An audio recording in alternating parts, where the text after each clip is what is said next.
Buenas noches, señora concejala, amigos del Aula de Literatura José Cadalso. Esta noche tenemos el placer de tener aquí a Juan Gómez Macías, anterior gerente de la Fundación Municipal de Cultura Luis Ortega Bru, activista cultural donde los haya en todo el campo de Gibraltar y en Andalucía y el resto de España, un gran maestro del que yo mismo he aprendido muchísimo. Y antes de darle la palabra voy a leer su currículum por si hay alguien que no lo conozca, que creo que no es así. De padres sevillanos, nació en Cantavieja, Teruel, el 17 de diciembre de 1950. Vive en el campo de Gibraltar desde muy temprana edad. Reside en la ciudad de San Roque, Cádiz, de la que fue nombrado hijo adoptivo en el año 2002. Realizó estudios de Magisterio y Filosofía y Letras en la Universidad de Sevilla. Ha desarrollado paralelamente a su actividad artística una carrera como gestor cultural en el Ayuntamiento de San Roque y la Universidad de Cádiz. Ha sido asesor de la Consejería de Cultura de la Junta de Andalucía. Ha colaborado con instituciones culturales y universitarias como el Instituto Cervantes, la Fundación France, Universidad Internacional Meléndez Pelayo, la Cátedra del Exilio. Ha participado en programas de cultura española en la University de Pensilvania, University de Maryland, Villanova University y Loyola College en Estados Unidos. Ha sido nominado para el Premio Andalucía de las Artes Plásticas. Ha sido Premio Ángel María de Lera en narraciones cortas en la línea en 1993. Fue finalista del Premio Andaluz de la Crítica 2004. Ha realizado como pintor, ha realizado numerosas exposiciones en España y en otros países europeos y Estados Unidos.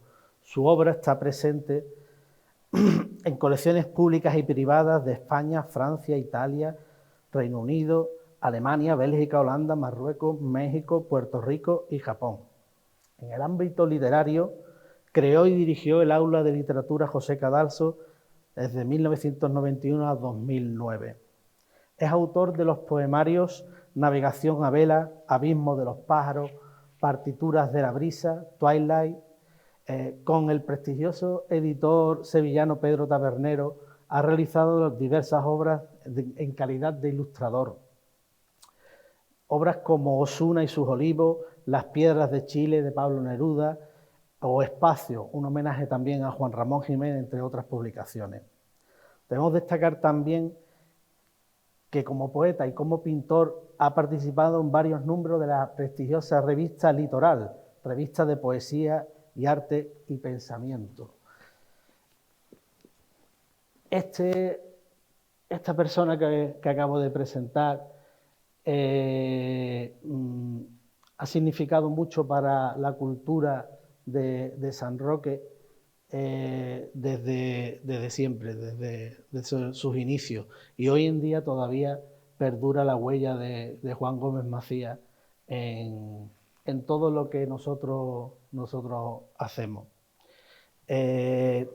Desde la Delegación de Cultura, al grupo de trabajo que tenemos en la Delegación de Cultura, se nos propuso que volviéramos a revitalizar el Aula de Literatura José Cadalso, que como muchos saben, pues desde el año 2009 estaba sin funcionar. Nos pusimos a ello, a trabajar en componer un programa anual que ha estado funcionando muy bien. Estamos en el quinto, este caso sería el sexto aula de literatura desde el mes de abril. Y estuvimos dándole vuelta a la intención de querer digitalizar todos los cuadernos del aula de literatura, ¿no? que eran 144 cuadernos. Y estando en ese trabajo de digitalización, de conseguir todos los cuadernos, nos dijo la concejala de Cultura, Ana Ruiz, que por qué no hacíamos una antología para poder conmemorar pues el 150 cuaderno, que sería el que se cumple hoy.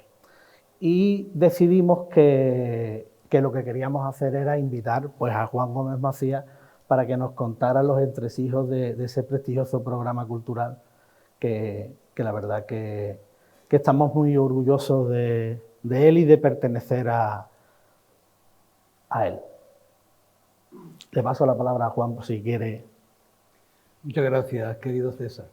Y muchísimas gracias a vosotros y vosotras por estar aquí acompañándonos en un día que efectivamente tiene mucha importancia para mí en el plano personal.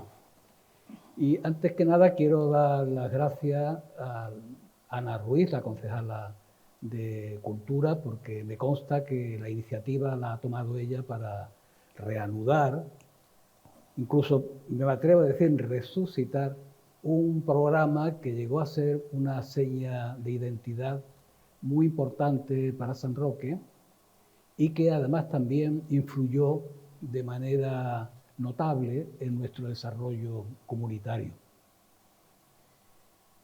Lo cierto es que para hacerse un poco cargo, y lo voy a decir lo más rápido que pueda, hacerse cargo de la situación, es que San Roque ha sido una población que siempre ha tenido un fuego de carácter cultural, y ya en la República. También durante la dictadura, también hubo algunos destellos de personas que estaban interesados por el teatro, como era el caso de Francisco Jiménez, al que yo siempre me unió un gran cariño y mucho respeto. Y más adelante, ya en el tránsito de la dictadura a la democracia, ocurrieron fenómenos muy importantes para la vida española en el terreno cultural y también en San Roque. Los últimos años de la dictadura se abrió una casa para dedicar a actividades culturales, que el proyecto que llevó a cabo un hombre muy notable en este pueblo y una bellísima persona, Francisco Enrique Cano, que era él el que se encargaba en aquellos años de organizar un certamen nacional de pintura. Se instaló esa casa, pero que prácticamente no llegó a ser utilizada. Cuando se producen las primeras elecciones municipales, el entusiasmo de la población pasaba por la reivindicación de las actividades culturales, porque éstas inauguraban la posibilidad de la libertad de expresión de la que se había carecido y la expansión a una libre comunicación con elementos culturales que había estado sistemáticamente prohibido. Yo tengo 70 años solo, pero recuerdo los índices de lecturas prohibidas y la precariedad de la biblioteca pública municipal, pero la pulcritud de esa biblioteca, lo bien gestionada que estaba y lo bien llevada que estaba por Juanita López, que fue, desde que yo era un niño, una amiga entrañable hasta los últimos días de ella. La primera concejalía de Cultura se encontró con obstáculos grandísimos, como era una administración obsoleta, pero que tampoco estaba intentando arrancar con un modelo de gestión municipal, que no lo había y era muy complicado. Y en esa primera legislatura pues, se hicieron algunas actividades utilizando esa pequeña infraestructura de esa Casa de la Cultura a la que me he referido. Puedo recordar un concierto maravilloso de Mercedes Sosa en la Plaza de Toro, o un concierto de Quilapayún, o ya rondando el 80, el 81, en esa Casita de la Cultura, Augusto Flores, actor profesional, se organizó un taller de teatro y ahí ya se empezó a tener cierta actividad. Miguel Lara, desgraciadamente desaparecido y queridísima persona, pues era muy aficionado a la fotografía y se empezó a intentar algo de fotografía. Todo eso se inició. Pero cuando verdaderamente toma cuerpo una acción cultural es ya en 1983, con la aparición de Elvira Castilla del Pino, que fue una persona clave. Cuando yo hacía bachillerato en la línea, se inventó, al calor de una maravillosa profesora de literatura canaria, Esperanza Alcón, de grandísimos recuerdos para muchos, una cosa que llamábamos el ciclo cultural, que era muy aplaudido por muchos padres y muy mal visto por muchas personas, porque hacíamos teatro, pero no hacíamos cualquier teatro. Hacíamos Samuel Beckett, se hizo una actuación memorable de Paco de Leito Hijo, de Actos sin Palabras, perdón, de La Última Cinta, Actos sin Palabras, Doña Perfecta, Bueno Vallejo. También hubo otra cosa que es muy curiosa, que lo digo porque es una pincelada de la época. Hubo un club parroquial donde había un cura, Juan José. Yo lo traté muy poco, pero Juan José hizo en San Roque una grandísima labor y se publicaba un boletín a ciclo hostil que se llamaba El Búho, donde jóvenes escribían sus primeros textos. Algunos de ellos pues después han sido escritores de reconocimiento, como el caso de Antonio Pérez Girón.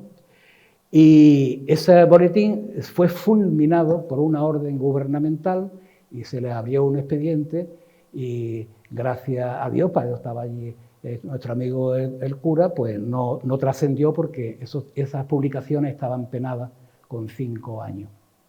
Bueno.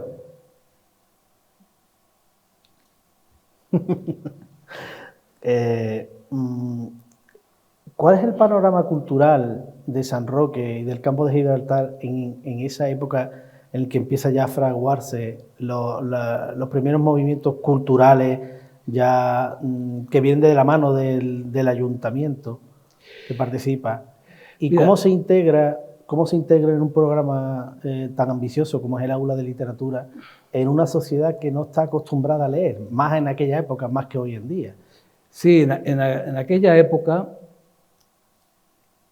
y yo era uno de ellos, me costaba a mí entrar en una galería de arte cuando era estudiante al principio, ¿no?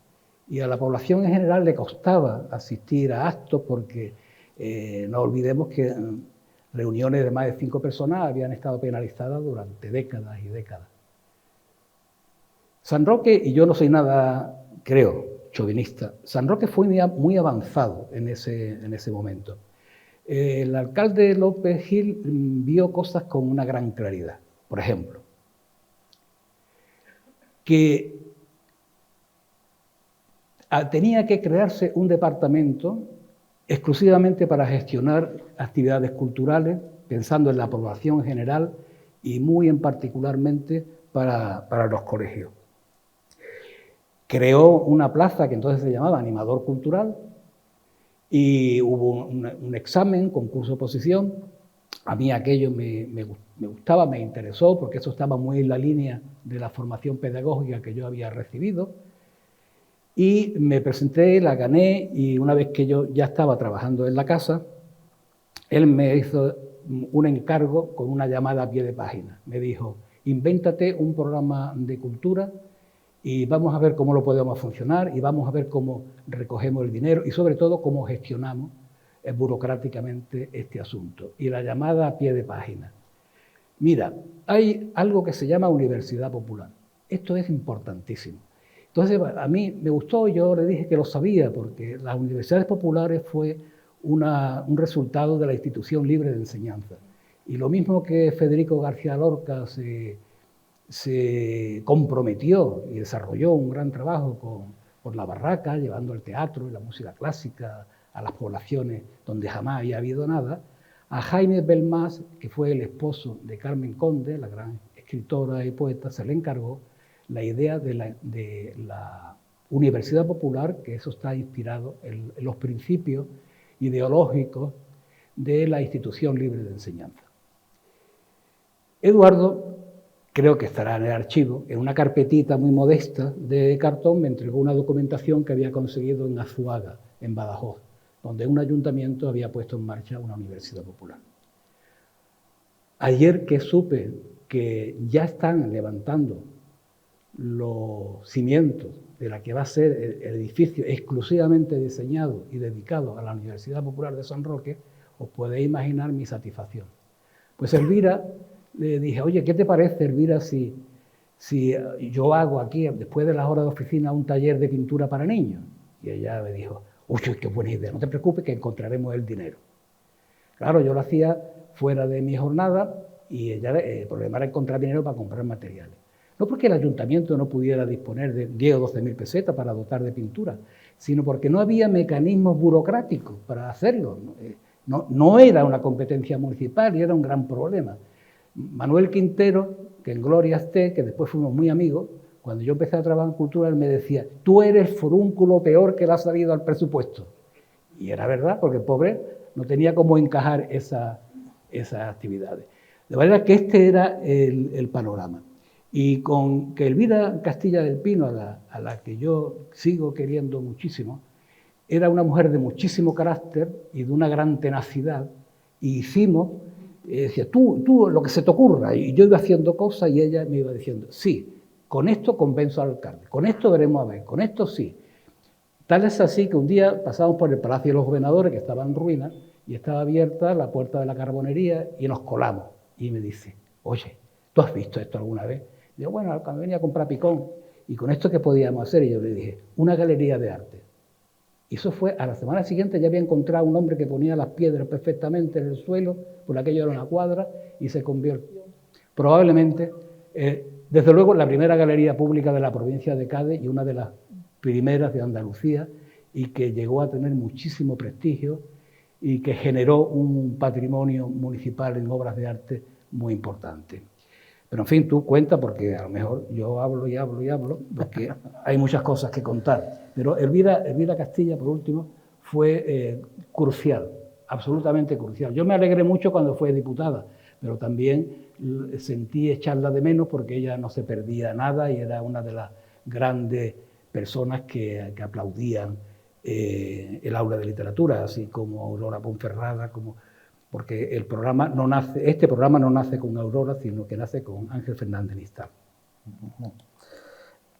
En un artículo de la revista Periférica, editada por la Universidad de Cádiz, referías el anhelo de que alguien en un futuro editara una antología de todos los cuadernos del aula de literatura en los 18 años que estuvo, que sería muy importante el poder recuperar todas esas voces de todos esos autores que han pasado por este programa cultural tan excelente, ¿no? Al nivel de la literatura en España. ¿Qué te dice ahí el sueño que creemos que no lo sabíamos, lo hemos descubierto posteriormente, ya una vez que le decidimos decirle a Juan que queremos contar con él y tal, pues me refirió este artículo, un artículo muy bueno sobre el aula de literatura, que ha sido publicado en varias revistas, sobre todo en la de Periférica, y creemos que hemos cumplido el sueño. No sé ya qué te parecerá. Sí, eso estaba en mi lista de fracasos o de frustraciones o de cosas que no fui capaz de llevar a cabo porque hubo impedimentos superiores a mi ilusión. A mí me ha emocionado profundamente. Y creo que tú y Sara habéis hecho un trabajo encomiable, porque no es fácil armar un libro de estas características. No siempre se consigue que cuando hay tanto material reproducido que la calidad sea la que habéis logrado. Mira, César, como yo era un maestro de escuela y yo me había educado dentro de la pedagogía francesa, yo sentía una gran admiración por la pedagogía francesa, por Célestin Freinet, era mi maestro, y entonces pues era lógico que junto con lo que yo había comprendido y estudiado de la Institución Libre de Enseñanza fuera el modelo francés el que a mí me entusiasmaba. En Francia se llamaban Casas de la Cultura, que las creó René Malraux y que fue un hombre muy avanzado para su época. Entonces, tenías que partir de la idea, era que a donde llegaras tenías que modificar lo que te rodeaba. Así que yo, que tuve la suerte de ejercer unos pocos de años de maestro, pues al pueblo que llegaba, pues estudiaba aquello, me relacionaba con la gente, veía qué recursos tenía el pueblo y entonces poníamos en marcha lo que fuera. Aquí en San Roque yo actué de la misma manera, ¿no? ¿Cómo podía, si habíamos puesto en marcha una galería de arte con el doble objetivo de promocionar y difundir las artes plásticas, las bellas artes, y muy particularmente el arte contemporáneo, pues llegó un momento en que me pregunté si no podría hacer un programa de ese tipo, pero ¿cómo arrancar? Yo arranqué con lo que tenía, y lo que tenía era un enorme tesoro, pues por mis relaciones de carácter en el mundo artístico, pues tenía muy buenos amigos en el ámbito literario, así que yo, ¿qué hice? Pues invitar a los primeros que me iban a preguntar dónde estaba San Roque. Claro. Y que estaba seguro que iban a venir y que además eran figuras muy importantes, que estos amigos iban a servir de aval para un programa que tendría que ir creciendo sin saber yo mucho, ¿no? De cuánto tiempo podría durar eso, porque hablaremos de los calificativos que caen siempre sobre la cultura, de que es una cosa elitista, etcétera, etcétera. Bueno, entonces pues yo tiré de Félix Grande, que nos quisimos muchísimo. Vino Rossetti, Paquita Aguirre vino más tarde, pero Paquita Aguirre era una gran valedora de la literatura en España. Ella era el puente a Luis Rosales. Félix Grande con Fernando Quiñones, con Antonio Andande, con otro, pues Pablo García Baena, también un viejo amigo. Pues ese mundo, ya en el momento que tuvimos 10, 12 números editados, eso se multiplicó porque cada autor se llevaba 50 ejemplares y lo normal es un cuadernito así gracioso que se lo regalara a otro. Eso produjo un efecto multiplicador muy interesante. Otra de las penas, porque hay penas y alegrías en todo, fue que Aurora, que había escrito en San Roque una colección de poemas preciosos, al sur, que es la primera vez que se utiliza esa expresión, pues se murió y no me dio tiempo. Ella murió en el 90, pero en el 91 largo, el 92, ese manuscrito que ella me dijo que yo hiciera con él lo que quisiera, pues lo pudimos publicar. De manera que así fue creciendo. Tenía un programa, una intervención cultural tiene que tener unos objetivos bien claros, así como unos recursos económicos. Pero es más importante los objetivos que los recursos económicos, porque el dinero es cuestión de contabilidad y de ajustarte a lo que tienes, y con lo que tienes puedes hacer cosas. ¿Qué objetivo tenía ese programa? Que eran los deseables. Por encima de todo, una independencia total de corrientes literarias, de editoriales, de grupos de presión. Yo me negaba por completo a mover literatura comercial, por completo me negaba.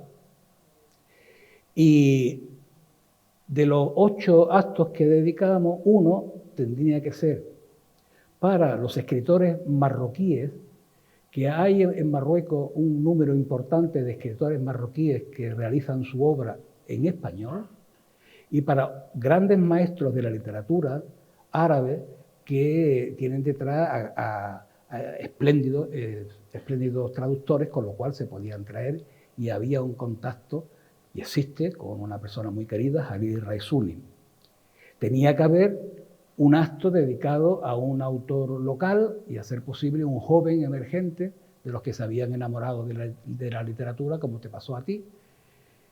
Y tendría que haber también la opción para un autor campo gibraltareño. Y el resto tenían que ser figuras principales en la literatura de ese momento, tanto del 50 como poetas de la experiencia, de la diferencia, de lo que fuera. Y así fuimos navegando. Entonces, perdona, cuando llegamos al número 100, que no lo olvidaré, porque el número 100 salió, lo coloqué a Antonio Carvajal, porque me lo presentaron en una reunión, no recuerdo bien si en Granada, creo que en Granada, y una amiga, Griselda Choclán, me dice, ¡ay, que está aquí el poeta Antonio Carvajal! quiero que lo conozca, que te quiere conocer, no sé cuándo. Y fue y me dijo, mira, Antonio, Juan Gómez Macías, y me dice, yo con este señor ni lo conozco ni me hablo. Y le digo, pero Carvajal, ¿qué le ha pasado a usted conmigo? Dice, que no me has llevado a San Roque.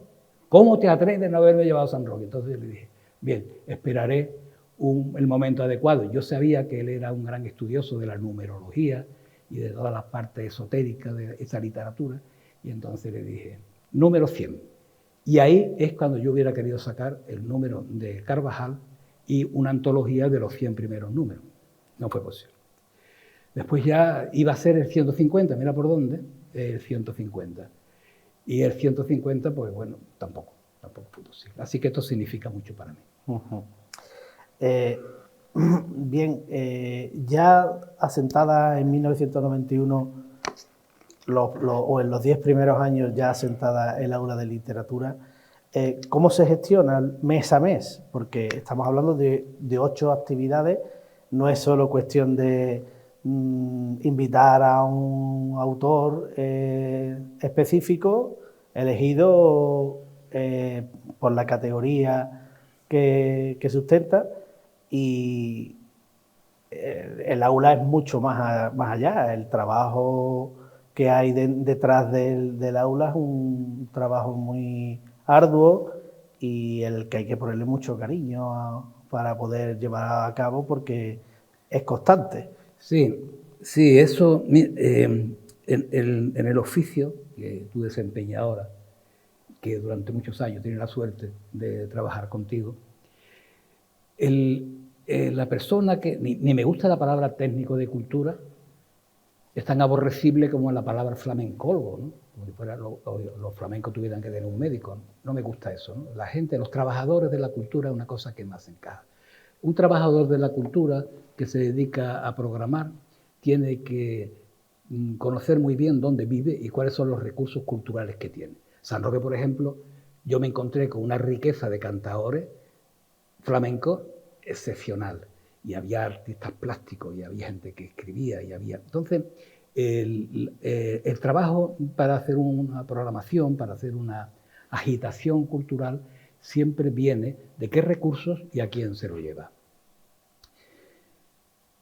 De manera que para la gestión, lo más difícil de la gestión del aula de literatura fue, en cierta forma, que la administración pública, con sus mecanismos tan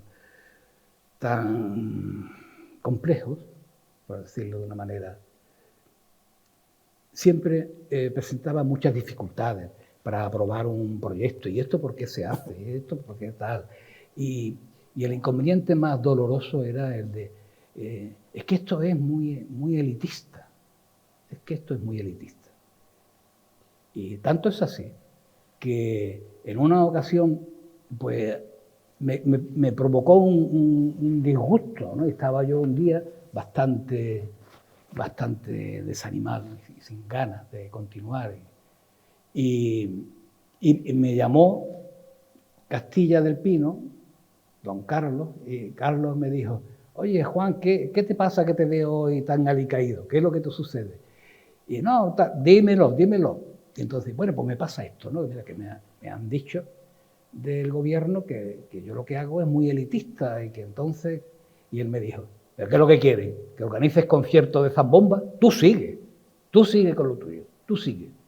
Y ya verás cómo. Pero era realmente el chocar con una realidad muy evidente. Pondré un ejemplo, ¿no?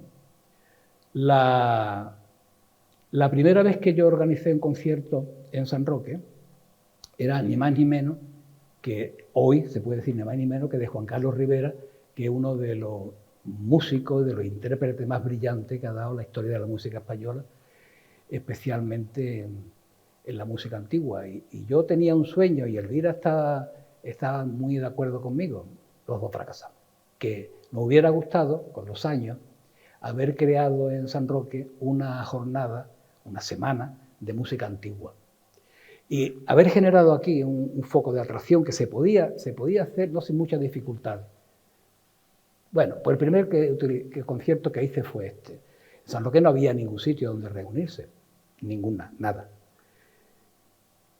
La Iglesia. El obispo de la provincia tenía prohibido en los templos hacer ninguna actividad que no fuera propia del culto, lo cual está dentro de lo razonable. Pero don Rafael Caldela, con el que yo tuve una muy buena relación, pues yo fui a hablar con él y le dije, ¿qué le parece a usted? Y me dijo, el señor obispo no quiere ni oír hablar del asunto, pero yo sí. Tú organiza lo que te parezca.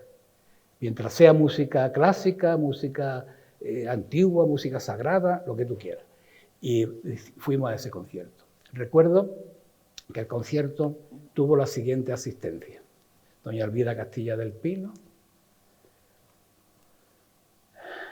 Pepín Galiardo, Carmela Cano, Mari Carmen Galiardo y yo. Eso fue todo. Y claro, yo no sabía qué hacer, no tenía experiencia, no sabía qué hacer. Entonces que fui, en un momento me fui a la sacristía a ver al músico, el músico me miraba, yo fui al cuarto de baño y cuando salí estaba Rafael Caldela esperándome y me dijo, no te preocupes, esto no significa nada, llegará el día en que esta iglesia se llenará, como después ocurrió, ¿no? con los conciertos de Semana Santa, de manera que ese era el ambiente. Entonces, poco a poco se fue persuadiendo. Y yo que estoy absolutamente convencido que los bienes culturales han de ser puestos al pie de las personas para que aquellos que lo deseen se aproximen. Después se demostró que los programas de concierto tenían una clientela, con comillas, fija, y no eran precisamente musicólogos, eran personas como nosotros, gente trabajadora y normales, y que fueron aprendiendo a cuándo se aplaudía, y fuimos todos aprendiendo a cómo nos comportábamos dentro de un teatro, que en eso hay que decir que en el comportamiento del teatro la labor desempeñada por Juan Mena Sánchez ha sido crucial, absolutamente crucial. Se puede afirmar que este teatro tiene el mantenimiento y las instalaciones que tiene y el funcionamiento del público en el teatro gracias a la constancia de él. De manera que así fueron las cosas, pero el aula fue muy importante. Pero una seña de identidad importantísima, siempre se dice en los cursos de verano, fue la Semana Internacional del Cortometraje, que empezó muy atrás con el Cineclub Quimera, donde Esteban y yo teníamos el pelo largo y un flequillo maravilloso. O sea que la cosa era...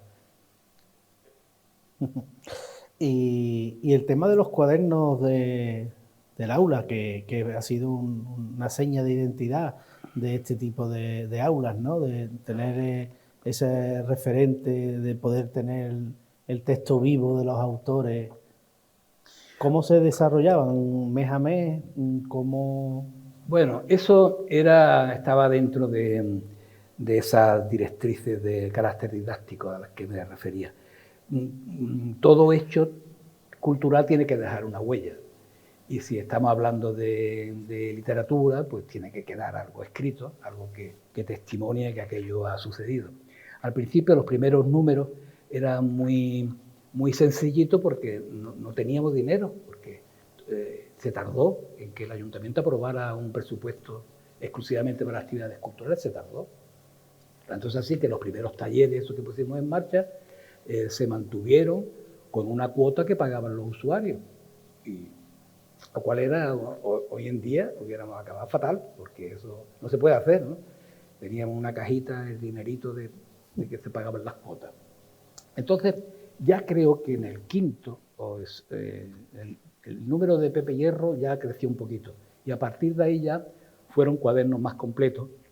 Y la idea era bien clara, que cualquier persona que no tenía por qué conocer el autor que venía, pues hubiera un prólogo, un texto de presentación para situar al autor, los textos propiamente dichos que el autor nos había dado y después una reseña bibliográfica de quién era, dónde había nacido y qué había hecho y una foto. Ese esquema lo mantuvimos, pero nos dimos cuenta muy pronto que ese era el mejor canal de difusión que existía. Ríete tú de las redes sociales, ¿no? Eso era lo que mejor funcionaba. El efecto multiplicador que producía cada uno de los cuadernos. Lo hacíamos para darle cierta relevancia, pues numerados, y se tiraban 250 ejemplares, que no estaba mal, ¿no? En una imprenta muy modesta, pero que en muy poco tiempo logró hacerlos con una gran pulcritud, y ya era raro que apareciera los últimos 8 o 9 años, ya era raro que apareciera una errata, de manera que así era como lo hacíamos, ¿no? Y fuimos poquito a poco mejorando. A Ángel Gavino, siendo concejal de Cultura, le propuse una vez: oye Ángel, ¿y tú no podrías sacar un poquito más de dinero para el aula? Pero, ¿qué quieres? Pues que la viñeta sea en color, que daría más. Ah, sí, esto no vale tanto. ¿Comprende? Así fuimos haciéndolo. Pero lo de esto se quedó en el aire. Pero es que él tenía que ser hoy. Y aquí está, y te lo agradezco. Predestinado. ¿Cuándo te das cuenta de que el aula está en su apogeo?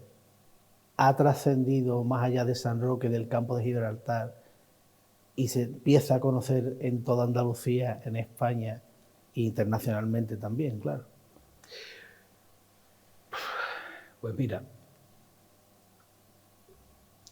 yo me doy cuenta de que ha llegado a tener una gran importancia por cosas.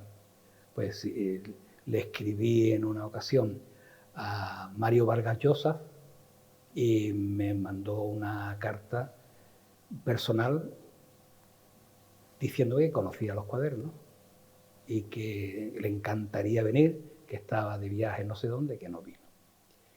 Eso fue uno. Dos, que universidades americanas me escribían porque querían recibir algún que otro cuaderno. Entonces yo ya aprovechaba y le mandaba a todos los que iban saliendo. Una gran satisfacción nos lo dio una persona, un belga, que era catedrático en una escuela, no recuerdo el nombre de la universidad, de traducción, y que tenía una facultad muy importante de español, y este me escribió que por favor, que necesitaba, que quería recibir, si le podía mandar una docena de cuadernos.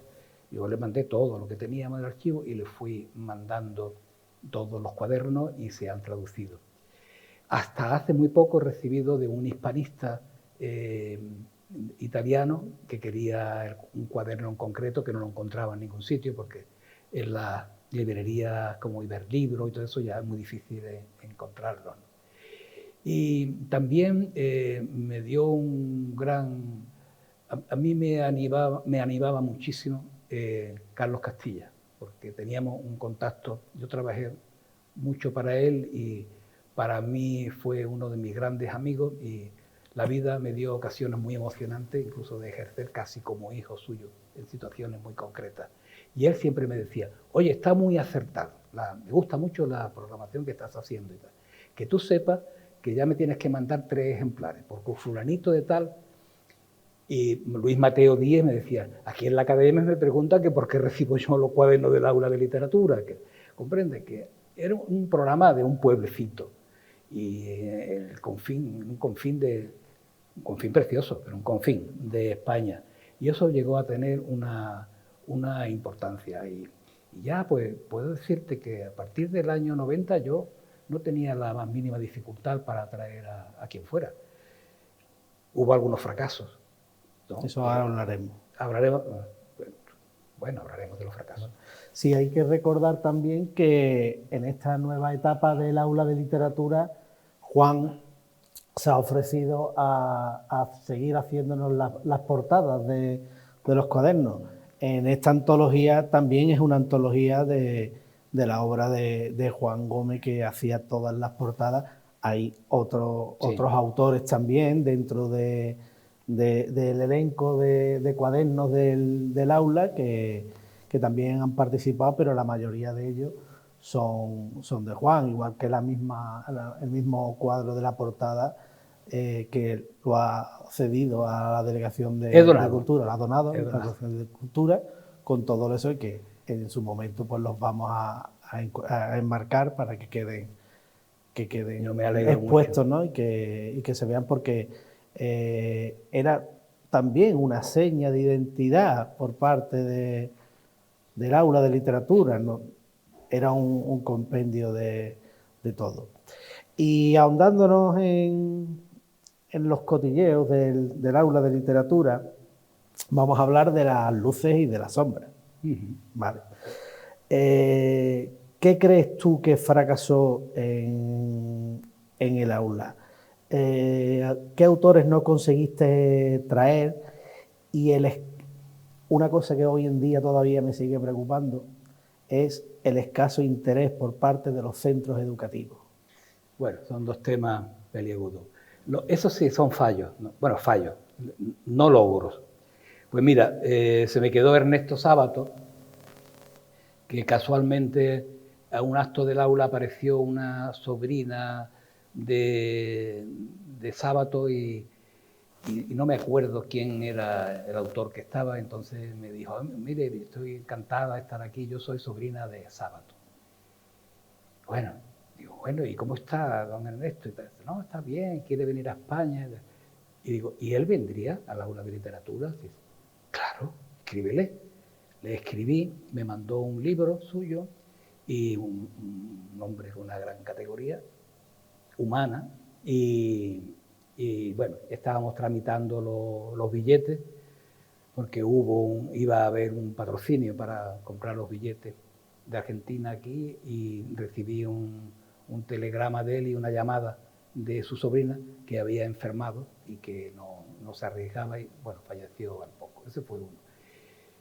Y el otro fue el gran portugués Saramago, que Saramago sí era ya una cosa cantada que venía porque nació el aula también parió la Ben à toi fil, que es un aula de literatura, un programa similar, del mismo corte más o menos, que se hacía y se sigue haciendo en Guadix, y una que se hizo en Motril. Ahora hablaremos de eso también.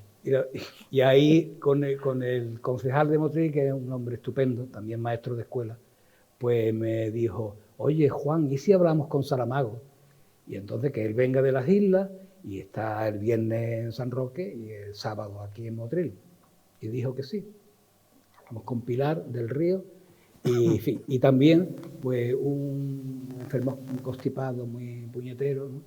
Y yo ya no me atreví a más figuras, a ponerse malo, ¿no? Los grandes, ¿no? Pero sí vino uno muy grande y que era muy difícil. Yo lo conocí en Filadelfia, que era Russell P. Siebel, que era un humanista maravilloso, el especialista más grande de José Cadalso, y yo lo invité a venir a San Roque. Él era más fácil porque él venía a veces a Madrid, porque escribía para ABC y tenía trabajos y entonces vino. Y este señor ya muy mayor fue muy emocionante porque él empezó su disertación diciendo que él creía que sabía todo de José Cadalso, pero nunca había estado al pie de la tumba de José Cadalso. Y esta mañana me he arrodillado delante de él, era una especie de Quijote físicamente, y he depositado un ramo de rosas y estaba el hombre pues profundamente emocionado.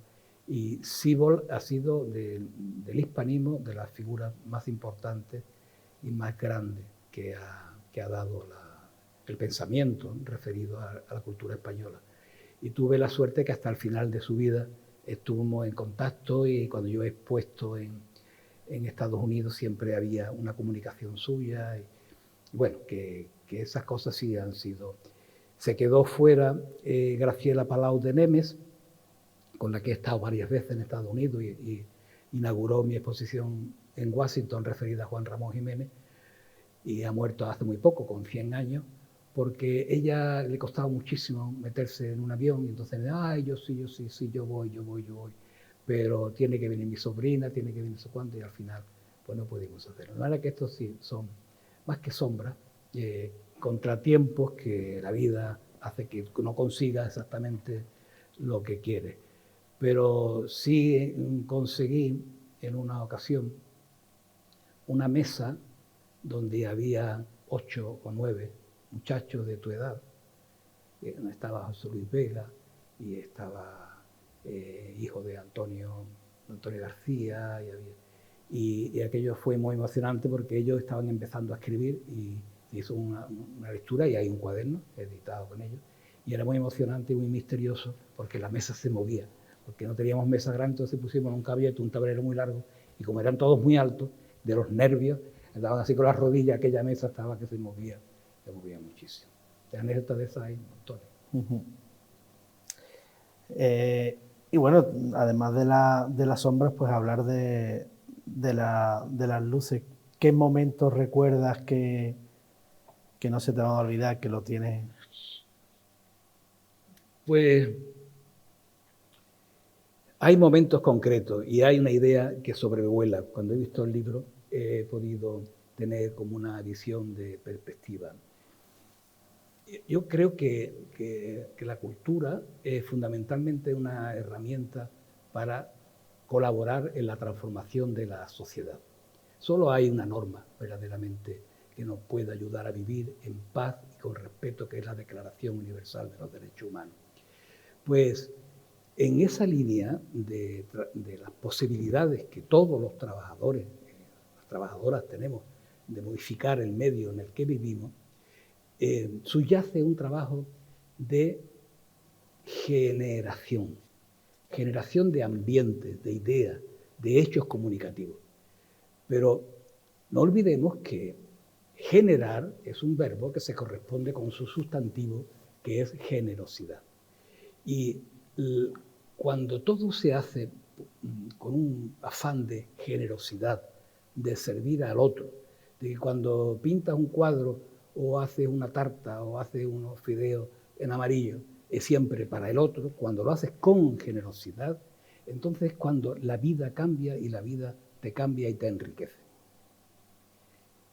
¿Qué momentos han sido así concretos en el que se han reunido todos esos elementos de generación, de cambio, de transformación del momento que estás viviendo en actos del aula de literatura?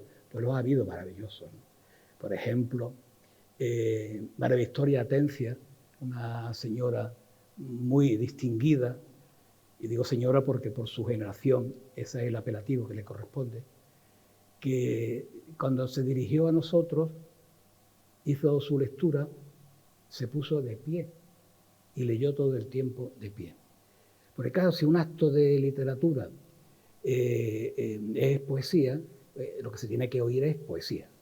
Y el poeta trae lo mejor que tiene y lo lee. O Antonio Colina, que estuvo hora y cuarto leyendo de memoria con los ojos cerrados, o el maravilloso e irrepetible Vicente Núñez, que era un hombre de un talento excepcional, de una enorme gracia, y se hizo la lectura en el patio del centro Rafael Alberti, que sabéis que está justo al lado de la parroquia Santa María de la Coronada, y desde allí se oye, yo creo que hasta el tic-tac del reloj de la parroquia. Y fue muy, muy bonito porque Vicente no leía si no tenía un cenicero, porque fumaba constantemente, y si no tenía una botella de Moril de Montilla. Y entonces eso me lo advirtió Carlos Castilla, que era muy amigo suyo, y pues tuvimos la suerte nosotros de gozar de su amistad. Y entonces me dio la siguiente instrucción. Todo esto nada más sentamos. Y me dice, mira Juanito, si yo te hago así en la pierna una sola vez, tú me entiendes, fíjate. Pero si te hago 2 veces un poco más arriba, tú me llenas una copa de vino. Y este fue el juego, así estuvimos, ¿no? Toque, luego copa de vino, cigarrillo. ¿Y qué te pasa? Vale, esto te me lo olvido. Ya está cortado. Vale, gracias. Y esto hay que darle. Bueno, y entonces pues él trajo a San Roque, que tuvimos mucha suerte porque muchos poetas trajeron inéditos, y él trajo lo que le llamaban, voy a presentar de largo a este nuevo libro, Teselas para un mosaico, que es uno de los libros más hermosos que se han escrito en el siglo XX, y aunque su obra maestra es Ocasón por Ley, pero Teselas para un mosaico es una maravilla. es una historia de amor con un joven Fabricio. Y entonces son teselas, poemas muy cortos, y hay uno que dice: ¿cómo no sumergirme, tiernísimo Fabricio, en el estanque quieto y verde de tus pies? Blon, blon, blon. Cuando sonó la novena campanada, dijo: si tienen el olor de los menoles tardíos. Nos quedamos todos pasmados, ¿no? Y entonces reaccionó diciendo: pon una copa, Juan, que lo merece.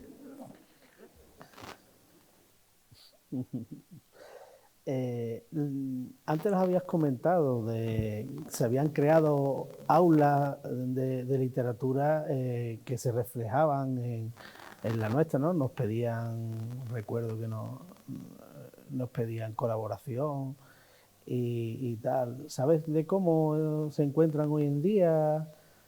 Pues sobrevive el aula Abén Toafil de Guadix, que dirige el gran poeta y persona indescriptible, Antonio Enrique, y que acaba de escribir ahora y publicar sus memorias, Temblemos, porque tiene una memoria atroz. Y después la de Guadix, que al cambiar el gobierno lo hizo un concejal socialdemócrata, y al cambiar el gobierno, pues el Partido Socialista salió, y al entrar el Partido Popular, pues esas cosas se anularon, como ocurrió en tantísimos sitios. Pero bueno, yo no quiero olvidar, porque antes, cuando he hecho así poco de memoria y de prospección en el pasado reciente, porque estamos hablando de 30 años, en el campo de Gibraltar empezó a funcionar con mucha potencia la cultura en San Roque, y al muy poco la Fundación José Luis Cano, queridísimo amigo y de grata memoria, que dirigía Pedro Delgado, que está aquí presente, y con el que yo tuve una buena relación profesional, y también él se nutría de cosas que yo pensaba o hacía, y viceversa. Y entonces, entre esos dos pivotes funcionó toda la cultura en el campo de Gibraltar. Más tarde ya se incorporó la línea también con una fundación, que creo que eso sería necesario que los responsables políticos lo reflexionaran. ¿Cuál es el modelo administrativo mejor para la gestión cultural en un pueblo? Un patronato, una fundación, la propia universidad popular que engloba todo, porque de lo que se trata es que sea un trabajo libre, muy libre, sin ningún tipo de orientación, sino simplemente ajustarse a las posibilidades económicas y los recursos que se tengan. ¿Qué futuro le auguras a esta nueva etapa del aula de literatura? Yo le deseo el mejor futuro, el mejor. Sí haría hincapié en que, como decía el maestro Juan Ramón, esto es para la inmensa minoría. Va a tener la vida que quiera fundamentalmente el público. El público siempre es un indicador muy, muy notable en estas cosas, ¿no? Yo he creído, y sigo creyendo, que un acto cultural tiene supervivencia si está bien programado, con criterios sobre todo de calidad. Tienes que traer cosas muy buenas. En literatura hay que alejarse de lo comercial, como de una peste, ¿no?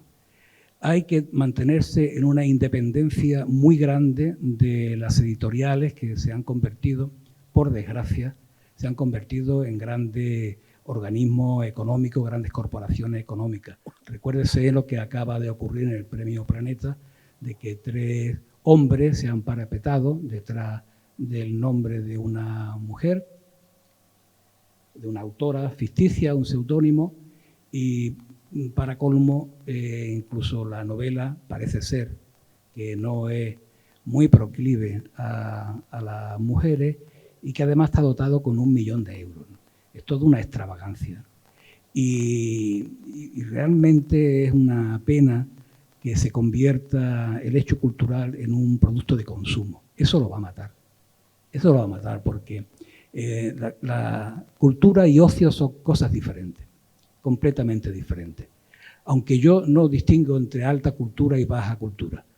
Para mí, escuchar La Pasión según San Mateo te produce una emoción y te da un alimento espiritual que no es diferente a las veces que hemos tenido la suerte de escuchar a Alejandro Canella cantando por Soleá. Ni es diferente a la emoción de un niño cuando termina su dibujo y te lo enseña. Y no es diferente a un escritor o una escritora que está todos los días en su pupitre intentando escribir algo, sacando sus libros, comunicándolo a los demás. Eso tiene un valor muy grande. Pero si nos metemos en una línea competitiva, la competitividad que hoy se considera como un valor es una cosa desastrosa, es una cosa tremenda. Es una falta de respeto, sencillamente, ¿no? Querer competir. Y aquí no se trata de competir, aquí cada uno pone los adjetivos, igual que los ikebanas, cada uno pone las flores como puede, y aunque todos tengan las mismas flores, harán jarrones diferentes, ¿no? No se trata de competir, se trata de dar, de generosidad, y generosidad, con generosidad es como se construyen las cosas, y con tolerancia, y con un sentido constructivo, pero fundamentalmente con respeto. Ahora bien, si de lo que se trata es de que las grandes corporaciones pelean por ello a ver quién vende más y quién tiene más cuotas de pantalla y quién tiene más presencia en las redes. Mire, eso de las redes es un disparate. Eso le queda muy poco tiempo y ahora nos están amenazando con el multiverso, ¿no? Que eso ya es el colmo de los colmos. Es decir, que va a haber niños que van a crecer sin saber diferenciar bien qué es ficción y cuál es la realidad. Todo esto es consecuencia de uno de los peores momentos de la civilización occidental, que se llama neoliberalismo. Eso es un desastre. Eso es una maquinaria depredadora que no tiene bastante, que destruye, que acumula, un afán de tener. Y los seres humanos hemos venido aquí para ser seres humanos, para que nos amemos, para que seamos generosos, no para tener. Eso es un desastre, no conduce a ningún sitio. Me gustaría también que nos dieras algunos consejos para esta nueva etapa. ¿Qué autores o autoras traerías? ¿La punta, Sara? Hombre, yo eso no. Este año. Yo eso no lo puedo hacer porque diría nombre y había otros nombres que no diría. Mira, ahora traéis a un poeta fenomenal. Carmelo es un grandísimo poeta. De su línea hay un poeta muy grande, que no sé si él estaría, que es Javier Salvaco. Pero ya no diré más. Pero hay generaciones de poetas y de mujeres poetas, de poetisa, es como del 19, ¿no? Pero hay mujeres escribiendo poesía que son interesantísimas, con una gran capacidad de expresión, porque al fin y al cabo, y eso lo dice en el prólogo que ha escrito Ana Ruiz tan generosamente, que efectivamente en el trabajo que yo hice realicé un énfasis muy acusado en el género de la poesía. Y lo hice y sigo teniendo esa convicción porque la poesía es absolutamente necesaria no solo para vivir y entender la vida, sino para vivir y entenderse a uno mismo. Porque al fin y al cabo, la poesía es un intento de decir aquello que no se sabe cómo decir. Por tanto, remite a unas regiones experienciales del ser humano que no tienen nada que ver con aquello que puede ser demostrado científicamente o de una manera material. María Zambrano, ella distinguía entre la razón pura, que pudiera asimilarse al concepto de razón científica, con la razón poética, que es aquella que se ocupa de todo aquello que no puede ser descrito. Hay quien mantiene que cuando uno está enamorado o ha recibido una emoción, que en realidad lo único que ha sucedido es que han subido unas enzimas, se ha acelerado el ritmo cardíaco, etcétera, etcétera.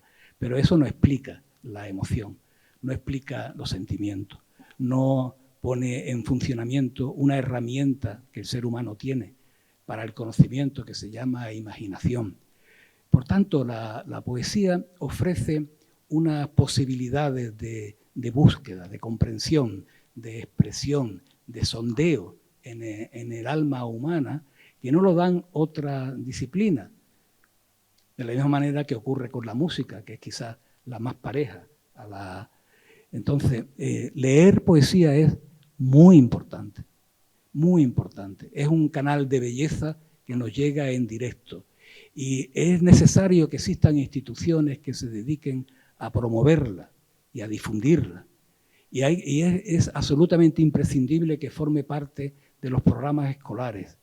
Es inconcebible que en las escuelas, y no solo ya en España se descuida, sino también me consta que en Inglaterra se descuida la enseñanza de las humanidades, de la historia del arte, pero que va a pasar el día en que no sepamos, como ya hay muchísimos universitarios que no saben quién es Goethe y qué hizo este señor y qué escribió, o qué significó Velázquez en el discurrir de la pintura, o quién fue Vermeer y qué hizo Vermeer, cómo se empezó a mirar después de Vermeer. Todas esas cosas son muy importantes para amueblar nuestra alma, porque al fin y al cabo el principal trabajo que tiene el ser humano es el tallado de su interior, el tallado de su alma, y eso se consigue con herramientas, con expresiones humanas que ayudan a que uno se afine a sí mismo para aproximarse, si pudiera ser, a la armonía que está en la naturaleza, que está en el mundo en que vivimos.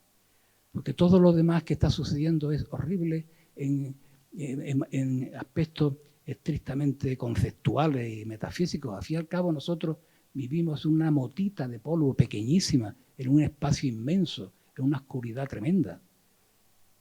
Aquí se producen estas cosas extraordinarias del amor, de la necesidad de expresar la belleza, la bondad y la belleza. Esos bienes enormes que modifican se producen en esta pequeña mota de polvo. Y sin embargo estamos empeñados en tirar fronteras y fabricar escopetas y, bueno, armamento destructivo, ¿no? Y acumular. La codicia. La codicia es un cáncer terrible, ¿no? Y si el siglo XX fue uno de los siglos más desastrosos de la humanidad, tenemos que inclinarnos hacia la parte de la armonía, de la belleza, de la bondad, de la solidaridad, de la fraternidad, que al fin y al cabo la fraternidad ha de ser el fin último de toda acción humana, creo yo. Vale, bien, perfecto. Antes de que terminemos y pase el turno de palabra, por si alguien en la sala quiere hacer alguna pregunta, recordar que el próximo acto del Aula de Literatura será el jueves 18 de noviembre y traeremos al poeta Carmelo Iribarren. Y ya para finalizar este acto de homenaje al Aula de Literatura y homenaje a ti por el trabajo que hiciste y por el recuerdo que nos has dejado, me gustaría que cogieras el cuaderno, el libro, la antología y leyeras un poema al azar, como tú. Bueno, pues dificilísimo, pero voy a ser muy pueblerino. Voy a leer un poema de Aurora de Albornoz dedicado a San Roque. Esta vez vamos a hacer casero, ¿no? Se dice en el fútbol. Bueno, antes de leer esto yo quiero decir que a mí no me tenéis que hacer ningún homenaje. Yo quiero mucho al Ayuntamiento de San Roque y me ha permitido crecer y vivir en la calle Almoraima con Mari Carmen, que es lo mejor que me ha sucedido en mi vida, y he podido vivir en este pueblo en un enclave geográfico absolutamente privilegiado.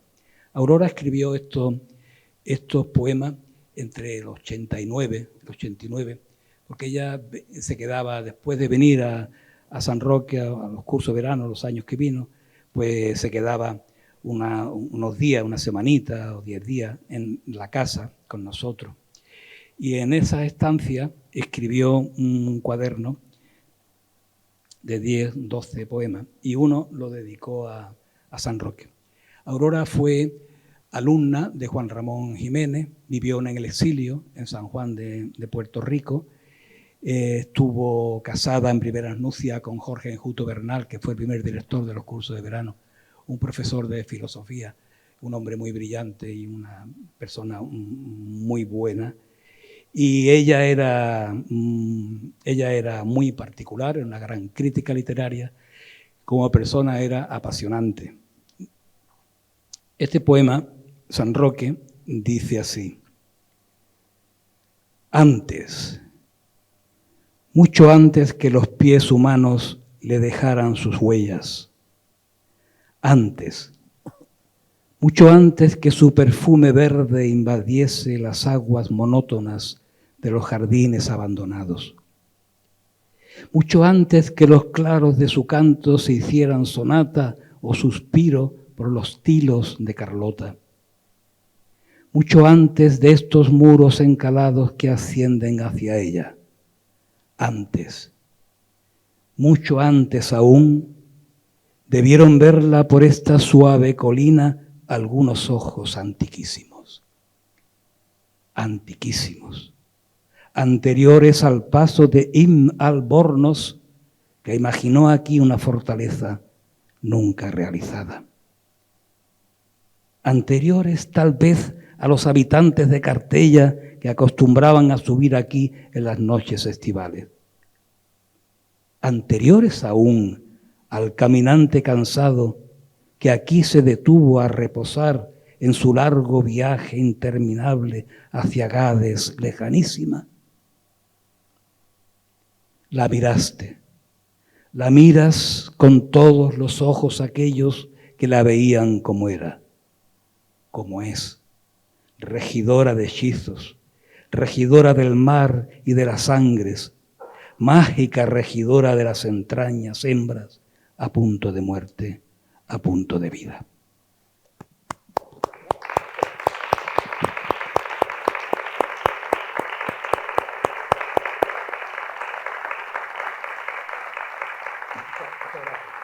Bueno, y para finalizar, pues abrimos el turno de palabra por si alguien quiere hacer alguna pregunta. Eso no es muy buena idea, porque ¿no? Aquí hay gente que me puede hacer preguntas complicadas, muy difíciles. Los conozco.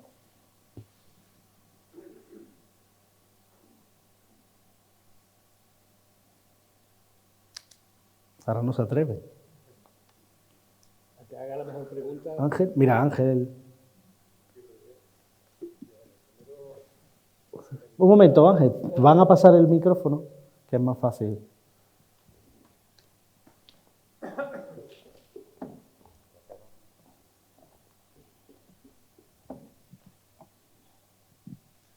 Bueno, primero felicitar a Ana y a todo su equipo de la delegación por la magnífica idea de no solo de hacer esta antología, sino de crear este ambiente esta tarde y de regalarnos este rato con mi amigo Juan.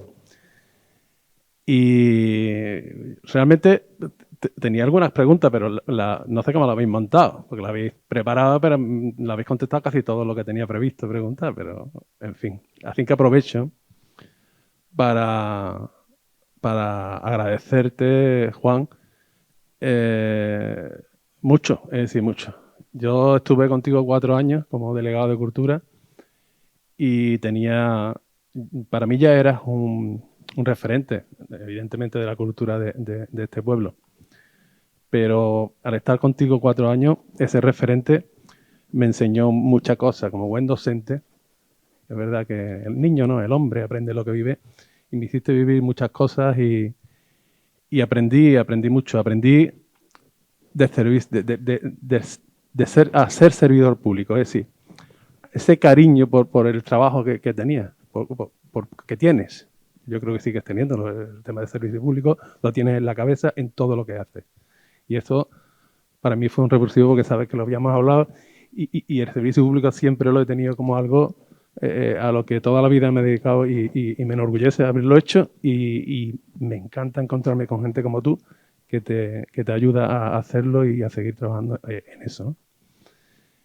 Luego, en San Roque no sabemos la suerte que tenemos. Es decir, encontrarnos a un artista regentando o siendo gerente de una fundación de cultura, porque no hemos hablado de esa, había hablado de la faceta de artista, pero Juan es un artista con letras muy mayúsculas, porque el artista es artista para todo. Y él ha tocado unos palos, evidentemente, para mí. Es decir, la pintura, pues posiblemente es lo que para mí destaca más porque me gusta más, pero evidentemente como escritor eres magnífico y a cualquier cualquier de las facetas de la cultura que toque, pues seguro que la hará bien. Pero digo que es un lujo porque no todos los artistas se dedican a la gestión cultural o al trabajo cultural, como tú bien has dicho. Y en San Roque hemos tenido la suerte de que un artista haya podido dar las pinceladas que has estado tú durante muchos años a la cultura de este pueblo. Y yo creo que te lo tenemos que agradecer eternamente. Y luego la tercera faceta que para mí fue la más personal, la más personal y además la más grata, es el trato personal. Es decir, yo afortunadamente, y como eso fueron 4 años, pero en 4 años pasan muchas cosas y pasaron cosas muy alegres y cosas muy tristes. Y tú afortunadamente estuviste ahí siempre y sé que has estado siempre y te lo agradeceré eternamente. Yo te diría que, como sé que haces, que siempre estés cerca de todo el que esté o que tenga algún tipo de responsabilidad en la cultura de este pueblo, porque te necesitamos. Así que no hace falta que te lo diga porque estás ahí siempre. Y siempre que se te ha pedido ayuda, has estado. Y yo te lo quiero agradecer enormemente y poco más te puedo decir. Ya la pregunta prefiero dejarla para otro momento. Porque han sido he estado pensando, y tantos ratos tan agradables sobre todo. Fueron en muchas facetas, pero en lo pasamos muy bien. En esta aula de literatura que pudimos compartir con mucha gente. Para mí fue, creo que de las experiencias más bonitas que puedo tener en la vida. Y mira que afortunadamente pasamos buenos ratos en esos 4 años. Pero creo que esas tardes o estas noches ya de aula de literatura cuando terminaba, y sobre todo si llovía un poquito y pasamos por la Plaza de Armas, ese paseo por la Plaza de Armas después de haber estado con autores de un nivel que para mí eran estratosféricos, eso no se olvida nunca. Muchas gracias por todo eso, Juan. Sí, a ti.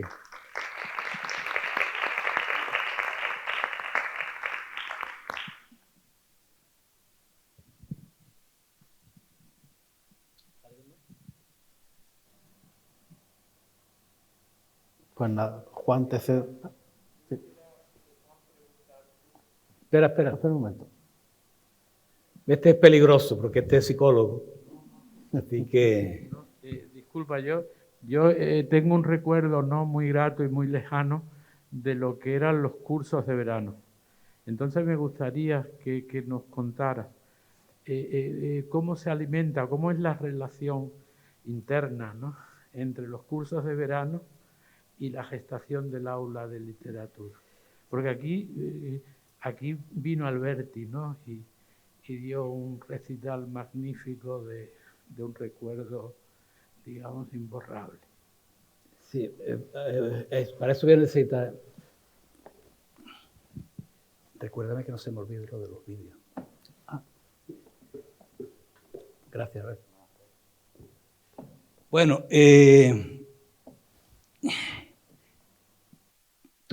siempre hay que situarse en el contexto en que vivíamos. Los cursos empezaron en 1980. Yo ese primer curso no trabajé, pero trabajé. Yo estaba de maestro, pero trabajé porque José Antonio Casao tenía el pobre muchísima faena y yo le dije, oye, si quieres te echo una mano. Y me dijo, venga. Y yo le ayudé a hacer diploma y tal, mira por dónde. Al año siguiente, en el primer curso, en el segundo curso yo ya empecé a trabajar en los cursos de verano. Hubo una conexión evidente, ¿no? Porque ahí empecé yo de la gente que conocía antes de mi actividad, de mi vida en San Roque. Yo en San Roque regresé en el verano de 1977 y el primer curso fue en el 80. En ese momento había una necesidad enorme en la población, enorme de escuchar. Y claro, también escuchábamos a gente que había estado fuera, que había estado en el exilio. Y no podemos hacernos idea de lo que tiene que ser vivir en el exilio. Esta Graciela Palau de Nemes que mencioné antes, que fue amiga personal de Juan Ramón, pero amiga íntima de Zenobia Camprubí, su esposa, decía que Juan Ramón lloraba en el exilio cuando se acordaba de España, y lo que él decía es, ¿cómo se estará hablando ahora en el centro de Madrid? ¿Habrá cambiado algo el español? Y en Moguer, ¿seguirá la gente de Moguer hablando? Porque es la lengua el verdadero sustento identitario de las personas. Y en ese momento, pues, estaba Aurora de Albornoz, una exiliada. Efectivamente, en el 81 vino Rafael Alberti, recién llegado del exilio. Había estado Francisco Ayala, otro exiliado y un hombre de un talento descomunal. Entonces, esa relación existe. Y verás, Jorge Enjuto era un intelectual de una grandísima talla, pero era un hombre muy dado a la gestión cultural. Él fue quien montó en la IFEMA la primera muestra de arco, la Feria de Arte Contemporáneo, la primera la montó Jorge Enjuto. Y yo trabajaba con Enjuto pues como el secretario de los cursos. Yo era el secretario de los cursos. Y entonces ya en el año 82, me parece que fue, Jorge me dijo, oye Juan, tú tienes que hacer tus propios programas dentro de los cursos de verano. Y digo, bueno, lo que tú quieras. Y entonces yo empecé a organizar unos recitales que con el lenguaje de la época, uno de ellos fue Joven Poesía Andaluza. Y ahí estuvieron todos. Javier Egea, desgraciadamente malogrado, Luis García Montero, Álvaro Salvador, Antonio Jiménez Millán, Javier Salvago,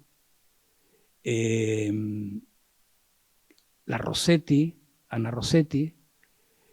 Organicé también una lectura inolvidable de Mario Benedetti, que fue extraordinario.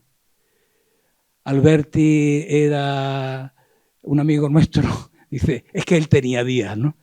Y efectivamente, hubo un día que no tuvo suficiente con un acto que se hizo aquí en la Alameda, en la que leyó y yo miré y se quedaron los pájaros cantando, ¿no? En homenaje a Juan Ramón, cuando pusimos ese Juan Ramón, que por cierto invito a las autoridades de mi pueblo a que volvamos a instalar esa cabeza magnífica de Pablo Serrano, que fue regalada, de Juan Ramón en la calle.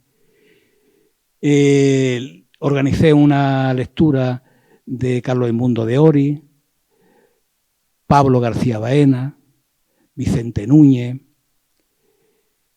y otros muchos. Entonces, ahí estaba en el aire el proyecto real, que yo quería, ¿no?, mantener un programa estable. Yo ya tenía suficientes relaciones, porque, por ejemplo, José Luis Cano, al que yo admiraba muchísimo, que también estuvo en la cárcel su temporadita, que yo admiraba mucho, pues él era el director de Ínsula. Y José Luis Cano le publicó a todo el mundo en España sin preocuparse de publicarle a él. Después serían ellos, los compañeros de la fundación que llevaba su nombre, los que publicaron los sonetos de la Bahía y rescataron textos que estaban olvidados. Pero él publicó a muchos, con lo cual yo, que me llevaba muy bien con él, yo nada más que tenía que decirle si necesitaba, ¿no?, autores. Después también tuve una relación personal muy estrecha, y yo lo admiraba mucho, José María Amado Arniches, el director de la revista Litoral. Pues también él era un enciclopédico de la literatura española, y sobre todo la que yo no había estudiado en el bachillerato, ¿no? Pues la que estaba en el exilio, la que estaba condenada al olvido. De manera que el germen del programa estable Aula de Literatura José Cadalso nació allí. Y se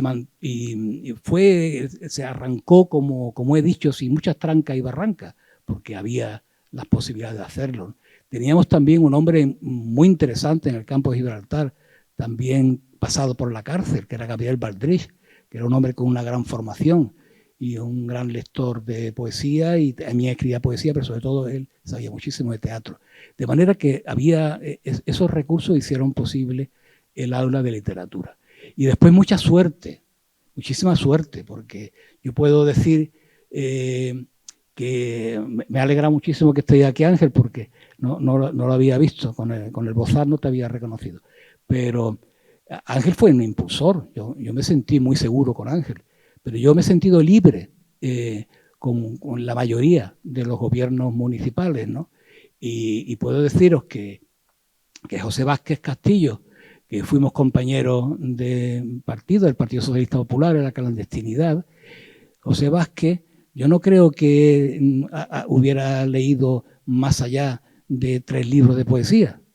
Alberti, que le gustaba, los poemas de Juan Panadero, que él los refería, y el cancionero gitano de Lorca. Pero ese alcalde era, la palabra cultura, él la llevaba como una bandera, ¿no? Decía, estos son los mejores dineros que se han gastado. Porque él decía, ¿te acuerdas? El merchandising, ¿no? Estaba de merchandising hasta el gorro.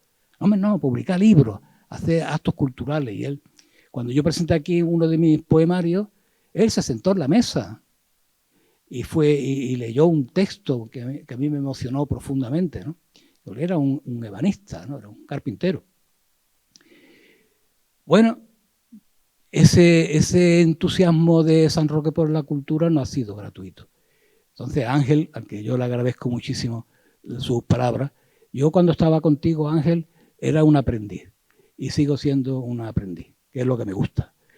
Y se aprende, porque también los maestros de escuela de nuestra generación recibimos una formación muy particular, porque no era lo que nos enseñaban en las escuelas de magisterio, que eran muy nacionalistas y muy franquistas, sino como reacción lo que teníamos que aprender fuera, que otras fuentes de pedagogía, porque no se podía hablar de la institución libre de enseñanza, por Dios.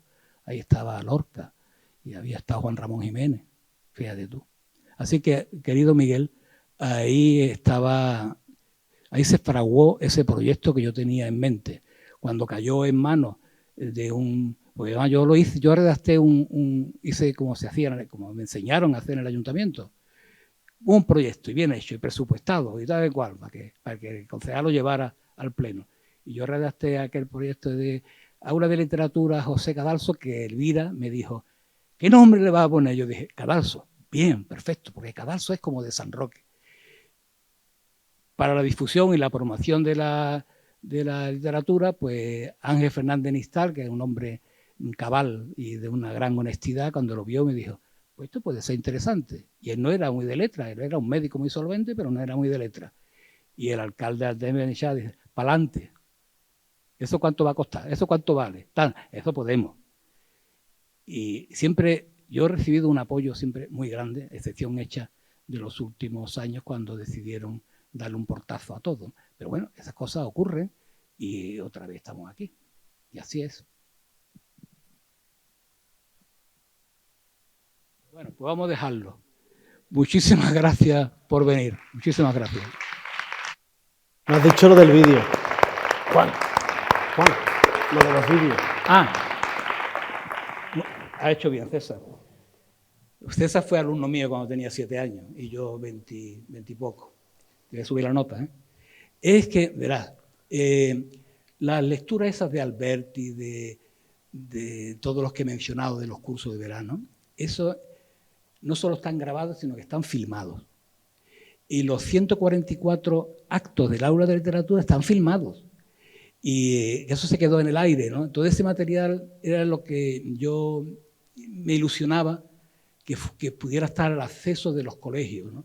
Porque es un material didáctico extraordinario, pero ahora ya tiene un valor más allá de que didáctico, porque es muy práctico, que eso, que yo soy un ignorante, sé que eso se digitaliza con un link, se puede ver hasta en un teléfono. Y yo le pediría a nuestra concejala, puesto que se ha lanzado a hacer esto, que ha sido algo de mucha envergadura, que a los compañeros que conservan y que mantienen todo ese patrimonio en la multimedia del Ayuntamiento de San Roque, que se edite, que se haga y que cualquier persona en cualquier parte del mundo pueda ver una lectura de Rafael Alberti o de Miguel Vázquez, el día aquel emocionante que vino aquí a leer sus versos, o Ser Reyes Fernández, o sea, autores ya que tienen una cierta consagración y que eso sería muy interesante. Yo te lo ruego, y si hay que meter el hombro, yo estoy aquí para lo que haya que hacer. Bueno, ahora sí nos vamos. Muchísimas gracias a todos. Un abrazo muy grande.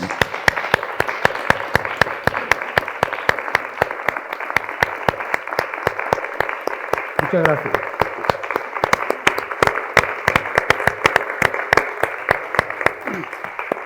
Adiós, hermano.